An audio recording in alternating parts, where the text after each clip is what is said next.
황금 추세로 이어가겠습니다. 김성남 매니저 나오셨습니다. 안녕하세요. 네, 안녕하세요. 네, 종목 이야기 하기 전에요. 지금 오늘 시장을 보면서 약간 과거 한 3, 4월 정도의 그런 코로나 때 첫 번째 팬데믹 네. 폭락장을 조금 연상케 하는 그런 움직임은 아닌가라는 갑자기 겁이 들더라고요. 이게 뭐 어느 정도 이어질지 모르겠습니다만 어떻게 보십니까? 뭐 충분히 그런 생각이 들 수도 있죠. 코스피의 그때 당시에 어떻게 보면 흐름들과 최근의 어떤 기대감이나 여러 가지 흐름들이 좀 유사했던 부분이 있고, 그다음에 이제 제일 중요했던 건 어쨌든 코로나라고 하는, 그때는 이제 처음 겪는 일이니까 네. 워낙에 이제 패닉적인 그런 상황이 나온 거고, 지금은 이제 어느 정도 익숙해져 있는 그런 부분들이 있고, 그다음에 이제 떨어지면 사면 돼라고 하는 어떤 개인 투자자들의 자신감들이 아직까지는 남아 있는 것 같아요. 그래서 그렇게까지는 아닐 수 있다라는 부분들은 좀 한 가지 생각을 하되, 다만 지금 유럽도 제가 어제 이제 공개방송 이런 부분에서 상당히 많은 부분을 짚어드렸어요. 그래서 이 상승이 결코 제대로 된 상승이 아니고 바닥이 확실한 바닥이 아닐 수 있다라는 얘기를 어제 저는 많이 강조를 드렸거든요. 그런 부분들이 어제 분명히 마크롱 프랑스 대통령의 대국민 연설이나 이런 부분들이 분명히 남아 있었던 상태였고, 그게 이제 우려했던 것대로 전국적으로 봉쇄로 들어가는 부분들, 프랑스뿐만 아니라 이탈리아랄지 이런 유럽 국가들이 다시 한번 최대의 어떤 사망자 내지는 최대의 확진자, 미국도 마찬가지죠. 이런 부분들이 계속해서 연출되다 보니까 우리나라로서는 지금 어쨌든 잘 관리를 하고 있다 보니까 체감이 좀 덜 되긴 하지만 전체 어쨌든 경제라고 하는 부분들은 전체적인 부분들로 같이 가는 흐름들이기 때문에 그런 것들도 염두를 해둬야 되겠죠. 그러면 이렇게 될지 저렇게 될지 모른다라는 그런 부분들을 한 가지 생각을 하고요. 이게 바닥이냐 아니냐도 먼저 논하지 않는 게 좋겠다. 저는 며칠 전에도 그런 말씀 드렸잖아요. 함부로 바닥이라고 얘기하지 않는 게 좋겠다라고 꼭 이제 많은 분들의 의견들은 다양하지만 저는 좀 그렇게 생각한다라고 얘기를 드렸고, 또 한 번 더 크게 하락하는 모습이 나타났습니다. 지금도 똑같은 이야기 드리고 싶어요. 자, 그러면 기왕이면 제가 어저께 설명드렸던 것과 좀 이어서 코스닥 차트를 좀 보면서 말씀드렸으면 좋겠고, 어제 그림 그려져 있던 게 그대로 그려져 있습니다. 누군가 저에게 유튜브 실시간 채팅으로 피카소자 그림이나 그리고 있고 이제 이렇게 말씀하신 분도 계셨는데 그림은 잘 못 그립니다. 어쨌든 코스닥 부분들이 지금 이제 오르내리가 하고 있는데 그냥 기준을 정하자 이거예요. 기준을 정해서 넥라인이라고 표현할 수 있는 요 빨간색 라인 있잖아요.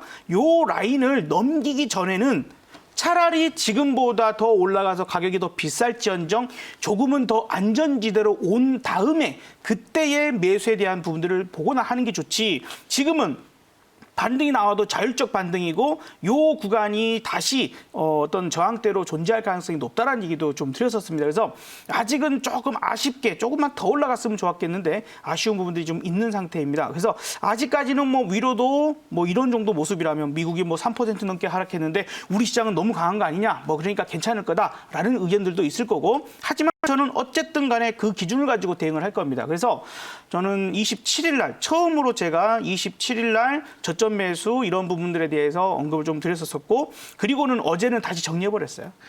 이거는 분명히 제가 정한 그 기준에 의해서만 얘기를 해서 말씀드린 거고요. 그렇게 했는지 안 했는지는 오늘도 4시에 공개방송 해드릴 테니까 그때 좀 확인을 해보시고, 제가 TV에 나와서까지 거짓말할 필요는 없겠죠. 그렇게 실제 대응 그렇게 하고, 지금도 마찬가지입니다. 요 빨간색 라인을 넘어가서 안착하는 모습을 보일 때 우리는 공략에 들어갈 거다라는 거 반드시 기억하면 좋겠고요. 지금 이 구간에서는 그렇기 때문에 조금은 좀 더 명확한 부분이 있거나 아니면 정말 많이 빠져서 더 이상 빠질 자리가 없어 보이는 그런 종목군 위주로 대응하는 게 좋다라는 얘기도 다시 한번 드려보도록 하겠습니다. 알겠습니다. 자, 이제 종목 이야기 좀 해볼게요. 어제 DSC 인베스트먼트 다시 정책에 대한 기대감으로 좀 보자라고 말씀해 주셨어요. 오늘 하락장에서도 좀 버팁니다. 네, 그렇죠.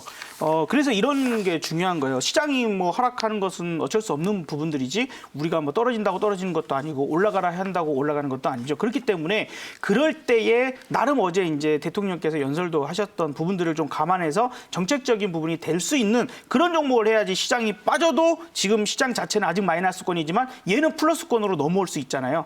그러니까 이런 것들이 필요한 거예요. 그런 시점들의 타이밍들을 봐야지 내가 비록 오늘 급등해서 이게 뭐 10% 20%의 수익을 당장 주지 못한다 하더라도 선택이 최악의 선택을 하지 않는 그런 부분이 될 수 있는 거거든요. 그래서 지금은 어쨌든 플러스권이니까 나는 언제라도 좀 오늘 반등이 약하네 다시 떨어지면 어쩌지 걱정이 된다라면 이런 것들을 팔아서 내가 다시 현금 갖고 있으면 시장 대응은 어렵지 않습니다. 그런 부분이고 다만 어쨌든 연말로 갈수록 또 이제 나라 자체에서의 어떤 성과나 여러 가지 부분들 신경 쓰지 않을 수가 없죠. 그래서 이제 그런 포인트를 생각했을 때는 분명히 일자리 관련된 부분에 이런 것들은 우리가 신경 써야 될 것이다라고 보여지고 지금 속보도 지금 아주 발빠르게 계속해서 나옵니다만 삼성전자가 어쨌든 네. 실적에 대한 그런 기대감들은 다시 좀 살려놓고 있는 것 같아요. 그래서 그런 부분들에서도 마찬가지로 너무 부정적으로만 볼 거는 아니고 다만 오르내림에 대한 부분들을 저는 정확한 자리 고점일 때는 그냥 말씀드리잖아요. 여러분들 좀 시장 안 좋을 것 같으니까 현금 만드는 게 좋겠다라는 욕을 먹는다 하더라도 그런 얘기를 진지하게 말씀드리고 저점이라면 저점이라고 분명히 말씀드리는 부분들. 사실 며칠 전에도 투매라는 단어를 잘 모르고 쓰시는 분 많다라는 얘기를 제가 사실 감히 했었어요. 근데 진짜로 빠지잖아요. 그래서 제가 보기에는 아직도 투매가 명확하게 나오지 않았다라고 좀 보여지고요. 지금도 DSC 인베스트가 갑자기 쭉쭉쭉 좀 올라가기 시작하는데 좋은 모습들 좀 기대됩니다. 그다음에 이제 한 종목만 더 보면 광전자라는 종목도 마찬가지 부분이에요. 보세요. 이런 것들도 오늘 또 플러스권들까지 왔다 갔다 할 수 있는 그런 힘이 있는 것이 이미 눌림목에서 충분히 그러니까 우리가 27일 날 이 종목을 여러분들께 말씀을 드렸지만 빠지는 게 없잖아요. 아무리 시장 흔들고 어쩌죠 한다 한들. 그러니까 지금은 그런 것들에 대한 리스크에 대한 부분들을 분명히 생각을 하면서 대응하는 게 맞다. 그런 시장이다라고 좀 보여지기 때문에 참고하시면 좋겠고요. 또 내가 혹시라도 현금 비중이 거의 없고 주식 비중이 너무 많아. 그래서 어떻게 대응하기가 좀 어려워. 지금 이미 놓쳤어 하시는 분들은 어쨌든 조금이라도 더 올라가 준다라면 현금 확보하시는 게 좋겠고 그게 좀 어렵다라면 사실 오늘 같은 날 지금 파생 상품들은 어마어마하게 또 수익이 올라갑니다. 풋상품 같은 경우는 오늘 100% 넘게 올라간 종목도 많거든요. 그러니까 우리가 소액으로 충분히 대응할 수 있는 것들에 대한 것도 한 번 정도는 생각해야 되는 그런 시점이고 시대가 변했어요. 옛날과 같은 그런 상승장에서는 주식만 갖고도 얼마든지 수익 낼 수 있지만 외국인과 기관들이 좀 대응하듯이 그들의 어떤 매매 기법이나 그들의 어떤 포트폴리오를 좀 엿보기를 하면서 그들과 좀 비슷하게 매매해 나가는 것도 지금 필요한 시점이다라는 얘기고 같이 좀 네. 곁들여 드리도록 하겠습니다. 알겠습니다. 자, 그러면은 오늘 종목 만나봐야겠죠. 바로 좀 공략을 해볼까요? 네, 자 방금도 광전자가 좀 좋아지고 있네요. 기분 좋습니다. 어쨌든 뭐 다행이에요. 네, 우리 또 말씀드렸던 종목들이 쭉쭉쭉 올라가기 시작하니까 좋은 모습인데, 자 오늘 그래서 오늘도 이렇게 됐으면 좋겠다 하는 마음으로 말씀드린 종목 많이 빠져서 더 이상 빠지지 않고 시장이 최근 급락이 나와도 안 빠지는 그런 종목, 센 종목이죠. 자 메디포스트라는 종목입니다. 메디포스트 줄기세포주. 네. 많이 알고 계실 거예요. 제대열 내지는 이제 지금 뭐 임신 중이시거나 혼 아이가 출산했었을 때 옛날에 좀 생각하시면 뭐 5년 전, 10년 전에도 메디포스트에서 제대열 같은 걸 해볼까 하고 뭐 몇백만 원이 들긴 하지만 우리 아이의 뭐 미래가 어떻게 될지 모르니까 그런 부분에 좀 한 번 정도 상담해 보신 분들도 많지 않을까 생각됩니다. 저도 좀 상담을 해봤었거든요. 메디포스트 뭐 녹십자요 이런 부분들에 가서 제대열에 대한 부분들을 좀 많이 생각해봤는데 한번 여러분 생각해보세요. 우리나라 1위입니다. 1위의 제대열 보관 그리고 줄기세포 치료제 사업을 계속해서 진행을 하고 우리가 사실 2000년 초반 때부터 이 줄기세포 관련된 부분들이 황 박사님 많이들 아시죠. 그래서 그렇게 부각이 되면서 많은 발전들을 이루어지고 있고요. 그런 부분에서는 기왕이면 업계 1위 회사가 좀 더 부각되고 좋지 않을까라는 생각이 듭니다. 미국 에서시스에서 이제 이 미국에서 코로나 치료제로서 효과 입증이 조금씩 부각되고 있는 것들도 한편으로 우리가 좀 생각을 해봐야 되는 지금 코로나 환자들이 다시 한번 좀 많아지고 있는 그런 상태에서 또 우리가 이미 한 달 전, 두 달 전, 석 달 전부터 날씨가 추워지면 추워질수록 뭐 독감 환자와 코로나 환자가 섞여서 구분하기도 어려워지거니와 어쨌든 건조해지면 이 바이러스가 여름엔 습도가 높을 때는 많이 못 날아가요. 근데 침이 말라버린 바이러스들은 사망하기 전에 이 바이러스가 소멸되기 전에 어떻게든 더 많이 또 바람도 많이 불잖아요. 그래서 더 퍼질 수 있는 부분들 때문에 걱정을 많이 했었던 게 지금 유럽과 미국에서 나타나는 현상인 겁니다. 우리는 이미 이 방송 중에서도 그런 이야기들을 했었었죠. 그래서 어쨌든 그런 포인트들도 좀 생각을 해봐야 될 것 같고 CMO 그 사업을 좀 추진하는 그런 부분들의 가능성도 상당히 많이 농후해져 가고 있다라고 좀 생각을 해야 될 것 같은데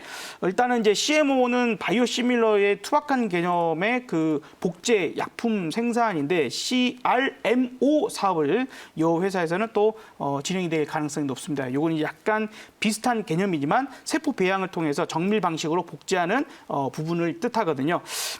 요건 약간 번외 얘기지만 예전에 우리 월드컵 영웅 중에 한 명으로 떠오르신 히딩크 감독을 기억하실 겁니다. 무릎 관절 수술 받을 때 또 이제 이용했었던 업체이기도 하니까 메디포스트가 연관이 있으니까 그런 것까지 좀 생각을 해보도록 하죠. 자, 메디포스트 이제 차트적인 흐름들 좀 보면서 추가 설명을 좀 들어보도록 할 텐데요. 여기서 이제 오늘 보시다시피 아까 말씀드렸지만 시장이 좀 최근에 많이 빠져도 흔들림이 없다. 시장과는 무관하게 시장이 빠지든 오르든 상관없이 나의 길을 가는 마이웨이 종목이라고 볼 수 있을 것 같고요. 오늘 이렇게 좀 상승에 대한 부분들을 만들어낸다라면 전 고점이 34,000원이에요. 그래서 34,000원 정도까지 일단 목표가를 잡아보도록 하겠습니다. 자, 그리고 손절가는 26,000원으로 여기 아래쪽 빨간색 라인이 그어져 있는 라인 정도로 볼 테니까요. 그렇게 좀 참고하시고 대응하시면 좋을 것 같습니다. 네, 자 메디포스트를 공략을 해봤습니다. 매수가 29,450원, 목표가 34,000원, 손절가는 26,000원으로 잡도록 하겠습니다. 네, 오늘 무료 방송은 4시라고 이전에 말씀을 또 해주셨으니까요. 오늘 말씀은 그러면 여기까지 듣도록 할게요. 고맙습니다. 네, 감사합니다.